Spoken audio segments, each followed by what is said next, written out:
Begini juga baik. Bab 178.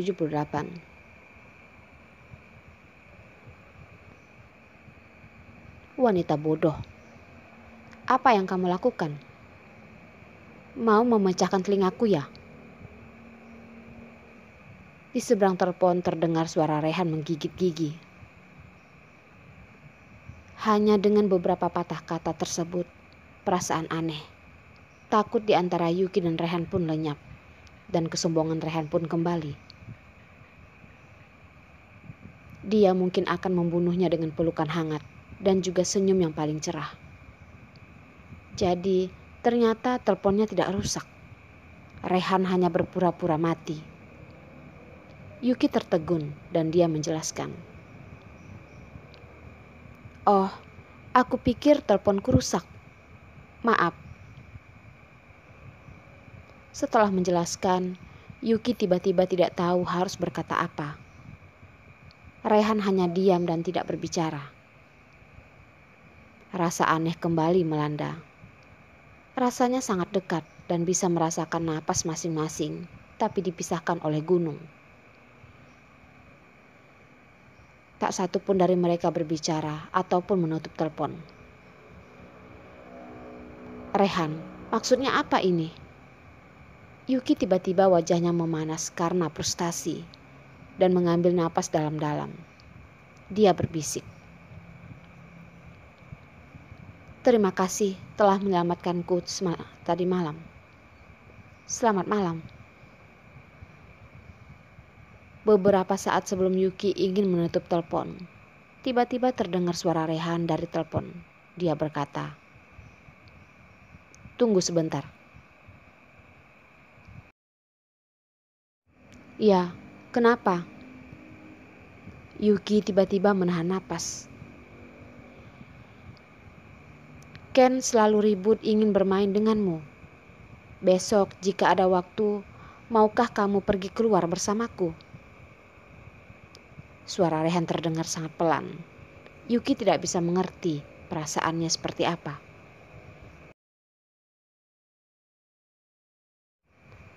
Ah, pergi bermain dengan Ken? Yuki ragu sejenak, tidak mengeluarkan suara. Rehan kembali bersuara. Tenang saja, aku tidak akan pergi dengan kalian. Oh, itu, kalau begitu, baiklah. Yuki menjawab dengan cepat. Dia tidak tahu apakah karena ingin menutupi rasa kecewa karena Rehan tidak ikut, atau karena senang karena Rehan tidak ikut. Perasaannya benar-benar sangat rumit.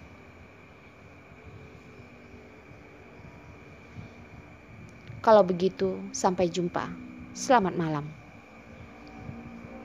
Keheningan terputus di telepon membuat Yuki lemas. Dia ingin segera mengakhiri panggilan tersebut. Setelah itu dia menunggu Rehan membalas kata-katanya. Setelah lama hening, di seberang telepon terdengar nada sibuk yang jelas. Rehan akhirnya juga menutup telepon. Setelah kenal Rehan bertahun-tahun, ini pertama kalinya Rehan menutup telepon dahulu. Yuki menatap layar teleponnya yang hitam. Rasa sakit di hatinya mulai menyebar sampai ke ujung jari-jarinya. Tidak bisa tidur semalaman, selalu berbalik posisi tidur. Dan ketika bangun di pagi hari, Yuki memiliki dua mata hitam besar. Yuki berusaha menggunakan make up untuk menutupinya, tapi masih tidak bisa menutupinya dan dia akhirnya menyerah. Karena ingin bermain dengan anak kecil, Yuki bahkan tidak merias. Langsung keluar dengan menggunakan desit dan sepatu kanvas. Lupakan, dia tidak pernah mengkhawatirkan hubungan ini. Dan sekarang Rehan akhirnya melupakannya. Apa yang menyakiti hatinya? Yuki, Jangan merasa bersalah. Di dalam hatinya, Yuki terus mengingatkan dirinya berkali-kali. Dia merasa lebih baik sekitar 10%. Pada jam 9, Yuki menghubungi Ken untuk memastikan. Jadi, dia saat turun naik taksi, Ken sudah menunggu di gerbang pintu. Ketika sampai di samping Ken ada Bibi Dewi. Tidak ada orang lain selain mereka.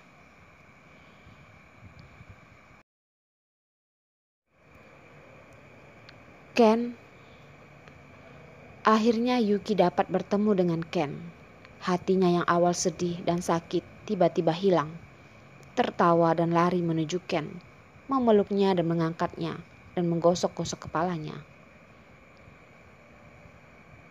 Ken tertawa, matanya yang besar dan bagaikan kristal, dan dua lesung pipit yang ada di dalam mulutnya. Dia menatap Yuki dan tiba-tiba meregangkan lehernya, mencium wajah Yuki sambil berkata, "Tante, aku merindukanmu." Harum susu manis yang tercium oleh hidung Yuki rasanya seperti malaikat. Yuki terus memeluknya. Matanya tetap ceria dan mencium hidung Ken sambil berkata, "Sayang, Tante juga rindu padamu." Bibi Dewi tersenyum dan sambil berjalan menyerahkan ransel Ken kepada Yuki. "Nona Yuki, ada sebotol air dan sekotak buah, dan tisu basah juga beberapa mainan. Kamu bisa mengajak Ken untuk bermain keluar." Yuki tersenyum dan mengambilnya. "Bibi Dewi, terima kasih." Bibi Dewi menoleh dan melihat ke arah rumah besar. Dia tersenyum dan berkata kepada Yuki, "Ini semua sudah disiapkan untuk wanita itu." "Untuk Tania? Dia juga datang hari ini? Apakah sekarang juga ada Rehan?" Hati Yuki tiba-tiba gugup dan dia tidak ingin tinggal lebih lama lagi. Menarik tangan, Ken berbisik kepada Bibi Dewi sambil tersenyum dingin dan berkata, "Bibi, bisakah Bibi mengatakan kepada Papa untuk tidak bersama wanita itu? Aku tidak suka wanita itu." Yuki melihat ke arah Ken dan menggaruk hidungnya yang kecil sambil berkata, "Hei, masalah ini. Tante tidak ingin wanita itu tetap tinggal di sini. Ken, ada ide apa? Bisakah berbicara dengan Papa? Gimana?" Berpikir sejenak dan berkata, "Lupakan saja. Papaku tidak akan setuju. Ayo pergi Tante." Yuki menganggukkan kepala sambil menarik tangan kecil Ken. Bibi Dewi tiba-tiba berteriak, "Nona Yuki, Tuan Muda dan Nona datang. Apakah Nona mau menyapa mereka?" Yuki menoleh dan melihatnya. Rehan dan Tania datang ke arah mereka. Dan Tania sambil menggandeng lengan Rehan dan tersenyum riang. Saat Yuki berkata ingin berbicara dengan Bibi Dewi, dan Tania sudah berteriak kepada mereka dan mengatakan, "Yuki, apakah kamu datang? Mengapa kamu tidak masuk dan duduk dulu? Tadi Ken mau menunggumu di depan pintu. Sekarang kamu di sini, dia pasti senang." Saat masih berbicara, mereka sudah sampai di tempat Yuki dan Ken. Menghadap ke arah Tania, dia membungkuk dan bercanda di wajah Ken. "Anak kecil, hal-hal menarik, datanglah tantemu. Kamu sudah tidak mau aku dan papamu ya? Ken kecil mundur selangkah dan bersembunyi di balik Yuki sambil berkata. Tajamnya kata-kata tante. Yuki menunduk dan wajah Ken merah padam. Dan kata-kata yang digunakan tante lumayan tajam. Meskipun ada rasa kesal di dalam hatinya, tapi Yuki tidak peduli dengan kata-kata Tania. Dia hanya mengangguk kepadanya dan matanya juga tidak terpaku padanya. Di samping itu Tania lebih mendekatkan diri kepada Rehan. Seakan-akan Tania tidak bisa dipisahkan dari Rehan. Dia berkata, Rehan, ada tamu datang. Kenapa kamu tidak menyapa mereka? Dari gerak tubuhnya, bahasanya, dan kepercayaan yang seperti ratu, dan nada yang agak dimanja, menjelaskan kepada Yuki bahwa Tania adalah wanita yang cocok untuk Rehan. Rehan melirik ke arah Tania, dan matanya memberikan tatapan yang sangat tajam.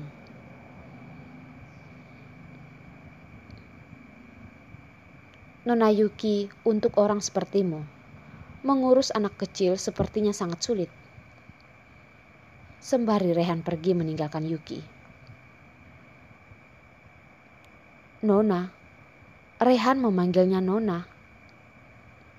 Yuki tiba-tiba ingin tertawa kecil. Di mana mereka bertemu kembali setelah 5 tahun untuk pertama kalinya. Dan Rehan bersikap seperti itu. Ini bagus sekali. Bagus sekali.